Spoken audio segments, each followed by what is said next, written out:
नमस्कार मित्रांनो, GSIT सोल्युशनमध्ये आपले सर्वांचे स्वागत आहे। मित्रांनो, जर तुम्ही बँकिंग परीक्षेची तयारी करत असाल तर तुमच्यासाठी अतिशय महत्त्वाची बातमी या ठिकाणी भारतीय स्टेट बँक ऑफ इंडियासाठी आलेली आहे। आणि इथं बघा, एकूण 1500 पेक्षा अधिक जागांसाठीची भरती जी आहे ती भरती या ठिकाणी आलेली आहे। आणि त्याच्यामध्ये बघा, आपलं जे महाराष्ट्र आहे या महाराष्ट्रासाठी 165 जागांची इथं भरती असणार आहे। बघा, एकूण भरती 1538 जागांची आहे आणि 165 जागा आपल्या महाराष्ट्रासाठी आहेत। तर या ठिकाणी आपल्याला ऍप्लिकेशन कशा पद्धतीने करावं लागणार आहे, त्याचबरोबर इथं डॉक्युमेंट कोणती लागणार आहेत, परीक्षा फी किती असणार आहे आणि आपल्याला इथली जी सिलेक्शन प्रोसेस असणार आहे ती सिलेक्शन प्रोसेस कशा पद्धतीने असेल, त्याचबरोबर इथं आपल्याला सिलेबस काय असेल, या तुमच्या मनातील सगळ्या प्रश्नांची उत्तरं आपल्या या एकाच व्हिडिओमध्ये मिळणार आहेत। तर मित्रांनो, तुम्ही बँकिंग परीक्षेची तयारी करत असाल तर हा व्हिडिओ शेवटपर्यंत बघा। आणि सगळ्यात महत्त्वाचं म्हणजे तुम्ही अजूनपर्यंत आपल्या चॅनलला लाईक, सबस्क्राईब आणि शेअर केलं नसेल तर प्लीज आपल्या चॅनलला लाईक करा, सबस्क्राईब करा आणि सगळ्यात महत्त्वाचं बेल आयकॉनचं बटन दाबायला विसरू नका, म्हणजे असेच माहितीपूर्ण नवनवीन व्हिडिओ सर्वात अगोदर तुमच्यापर्यंत येतील। तर बघा, एकूण जागा 1538, 165 जागा आपल्या महाराष्ट्रासाठी आहे। आणि आता इथं आपल्याला ऍप्लिकेशन कशा पद्धतीने करायचं आहे, तर ऍप्लिकेशन आपल्याला ऑनलाईन पद्धतीने करायचं आहे। आता एलिजिबिलिटी क्रायटेरिया काय दिलेला आहे की तुमचं एज जे आहे ते 1/4/2026 पर्यंत तुमचं 20 ते 28 वर्षाच्या दरम्यान तुमचं वय असलं पाहिजे। आलं का लक्षात? 20 ते 28 वर्षाच्या दरम्यान तुमचं वय असलं पाहिजे। जे कास्ट कॅटेगरी मधून कॅन्डिडेट येतात, ओबीसी, त्यांना 3 वर्षाचं एज मध्ये रिलॅक्सेशन आहे। SC ST 5 वर्षाचं आणि PWBD ओबीसी जे कॅन्डिडेट आहेत त्यांना 13 वर्ष, PWBD SC ST 15 वर्षाचं तिथं तुम्हाला एज मध्ये रिलॅक्सेशन देण्यात आलेलं आहे। त्याचबरोबर इथं जे डिसेबिलिटी आहेत त्याचा देखील इथं चार्ट दिलेला आहे, ते देखील तुम्ही पाहायचं आहे। मित्रांनो, काही ज्या महत्त्वाच्या गोष्टी आहेत त्या सर्व महत्त्वाच्या गोष्टी मी इथं तुम्हाला कव्हर करण्याचा प्रयत्न करतोय, त्यामुळं व्हिडिओ विदाउट स्किप करता शेवटपर्यंत पाहायचा आहे। आता इथं आपल्याला एज्युकेशन क्वालिफिकेशनच्या बाबतीत काय दिलेलं आहे आपण पाहूया।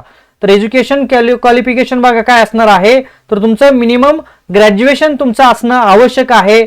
आणि त्याच्यामध्ये तुमची जी परीक्षा होणार आहे ती परीक्षा कशी असणार आहे, सिलेक्शन प्रोसेस कशा पद्धतीने असणार आहे बघा। तर सिलेक्शन प्रोसेस तुमची प्रिलिमिनरी एक्झाम होणार आहे आणि त्याच्यानंतर मेन एक्झाम होणार आहे। त्याच्यामध्ये जी तुमची प्रिलिमिनरी एक्झाम होणार आहे ती ऑनलाईन पद्धतीने असणार आहे आणि त्याच्यामध्ये 3 सेक्शन मध्ये तुम्हाला प्रश्न विचारले जाणार आहेत। परीक्षेचं जे माध्यम असणार आहे ते इंग्लिश मधून असणार आहे। त्याच्यामध्ये टेस्ट बघा, पहिली कोणती, इंग्लिश लँग्वेजची असणार आहे, न्यूमेरिकल ॲबिलिटी असणार आहे आणि रिझनिंग ॲबिलिटी असणार आहे। याच्यामध्ये प्रत्येकी तुम्हाला 30 आणि 35 क्वेश्चन विचारले जाणार आहेत। एकूण तुम्हाला इथं 100 क्वेश्चन विचारले जाणार आहेत 100 मार्कासाठी आणि तुम्हाला परीक्षेसाठीचं टायमिंग दिलेलं असणार आहे 1 तासाचं। आलं का लक्षात? तुमची प्रिलिमिनरी एक्झाम झाल्यानंतर तुम्हाला इथं निगेटिव्ह मार्किंग सिस्टीम आहे। प्रत्येक जे उत्तर असणार आहे त्याच्यामध्ये 1/4 चुकीच्या उत्तराला मार्क तुमची जे आहेत ते मार्क कट केली जाणार आहेत, हे इथं लक्षात घ्या। आणि त्याच्यानंतर तुमची मेन एक्झाम होणार आहे। जर तुम्ही पहिली एक्झाम पास झाल्यानंतर तुमची मेन एक्झाम होणार आहे, ती मेन एक्झाम असणार आहे तुमची 200 मार्कांची। त्याच्यामध्ये तुम्हाला 190 प्रश्न विचारले जाणार आहे आणि त्याच्यामध्ये बघा कोणकोणते सब्जेक्ट असणार आहे। जनरल अँड फायनान्स अवेअरनेसचे तुम्हाला इथं 50 क्वेश्चन 50 मार्कासाठी, त्याच्यासाठी टाइम दिलेला आहे तुम्हाला 35 मिनिटांचं। त्याच्यानंतर जनरल इंग्लिश असणार आहे, त्याच्यामध्ये 40 क्वेश्चन असणार आहेत, 40 मार्क असणार आहे, टायमिंग 35 मिनिटांचा असणार आहे। क्वांटिटेटिव्ह ॲप्टिट्यूड टेस्ट असणार आहे, 50 क्वेश्चन 50 मार्क असणार आहे, 45 मिनिटाचं टायमिंग आहे। आणि रिझनिंग ॲबिलिटी आणि कॉम्प्युटर ॲप्टिट्यूडची टेस्ट होणार आहे। त्याच्यामध्ये बघा तुम्हाला 50 क्वेश्चन 60 मार्काला असणार आहे। एकूण मिनिट असणार आहे तिथं परीक्षेसाठी 45 आणि टोटल तुमचं जे ड्युरेशन असणार आहे ते 2 तास 40 मिनिटाचं तुमचं ड्युरेशन असणार आहे 200 मार्काच्या परीक्षेसाठी। आलं का लक्षात?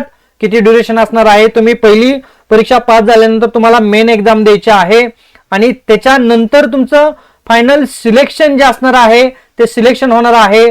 तिसरी फेज जी असणार आहे ती तुमची लोकल प्रोफेशन्सी टेस्ट असणार आहे की ज्याच्यामध्ये तुम्हाला 15 मार्काची ती लोकल इफिशियन्सी किंवा प्रोफेशन्सी जी टेस्ट आहे ती असणार आहे 15 मार्काची. त्याच्यामध्ये नॉन व्हर्बल तुमची जी टेस्ट असणार आहे. आता या तुमच्या तिन्ही टेस्ट ज्या आहेत, तिन्ही ज्या स्टेज आहेत त्या तिन्ही स्टेज तुम्हाला कंप्लीट करायच्या आहे. त्याच्यामध्ये पास झाल्यानंतर तुमचं फायनल सिलेक्शन होणार आहे आणि जे फायनल सिलेक्शन असणार आहे त्याच्यामध्ये तुम्ही जर सिलेक्ट झाला तर तुम्हाला तिथं सॅलरी किती भेटणार आहे ते इथं पे स्केल दिलेलं आहे.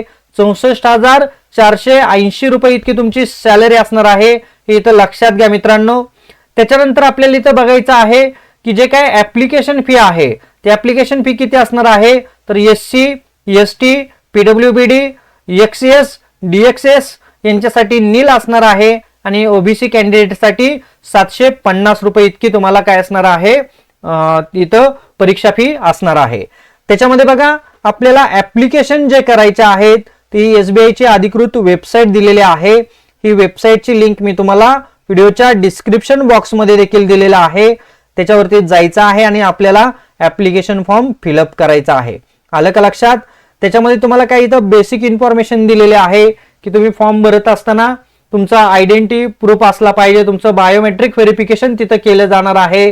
तुम्ही जे काही माहिती भरणार आहे ती व्यवस्थित माहिती भरायचे. डॉक्युमेंट जे तुम्हाला विचारलेले आहेत त्या डॉक्युमेंट देखील व्यवस्थित तिथं काय करायचे आहेत, सबमिट करायचे आहेत, अपलोड करायचा आहे.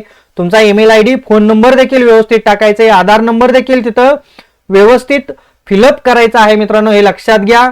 आणि इथं तुम्हाला परीक्षा सेंटर जे आहेत महाराष्ट्रासाठीचं त्याची देखील तुम्हाला इथं लोकेशन दिलेलं आहेत, ते देखील तुम्ही पाहू शकता. तर मित्रांनो बघा इथं तुम्हाला काही अनेक्शरी दिलेले आहेत, परफॉर्मा दिलेले आहेत. त्या परफॉर्मा मध्ये देखील तुम्हाला काय करायचंय, ह्या फॉर्मॅटमध्ये तुम्ही जी माहिती विचारलेली आहे ती माहिती भरायची आहे आणि ते देखील तिथे तुम्हाला अपलोड करावं लागणार आहे. तर अशा पद्धतीने बघा SBI मध्ये एक चांगली संधी तुम्हाला इथं निर्माण झालेली आहे की जॉबसाठीचे जे विद्यार्थी बँकेमध्ये जॉब करण्याची इच्छा आहे त्यांनी ऑनलाईन ऍप्लिकेशन आणि पेमेंट वगैरे पूर्ण करायचे आहेत. 7/8/2026 पासून ते 27/8/2026 पर्यंत तुम्हाला या ठिकाणी सर्व जी काही प्रोसेस आहे ऑनलाईन ऍप्लिकेशनची ती देखील पूर्ण करून घ्यायची आहे. तर बघा मित्रांनो SBI मध्ये चांगली संधी इथं आलेली आहे. जे विद्यार्थी बँकेची तयारी करतायत त्यांनी निश्चितच फॉर्म भरायचा आहे. जर समजा तुमचे मित्र नातेवाईक जर बँकेची तयारी करत असाल भरतीची तर त्यांच्यापर्यंत हा देखील व्हिडिओ जास्तीत जास्त शेअर करायचा आहे. आणि मित्रांनो बघा तुम्ही अजूनपर्यंत आपल्या चॅनलला लाईक, सबस्क्राईब आणि शेअर केलं नसेल तर प्लीज आपल्या चॅनलला लाईक करा, सबस्क्राईब करा आणि सगळ्यात महत्त्वाचं म्हणजे बेल आयकॉनचं बटन दाबायला विसरू नका. म्हणजे असेच माहितीपूर्ण नवनवीन व्हिडिओ सर्वात अगोदर तुमच्यापर्यंत येतील. भेटूया पुढच्या नवीन अशाच माहितीपूर्ण व्हिडिओमध्ये. जय हिंद, जय महाराष्ट्र.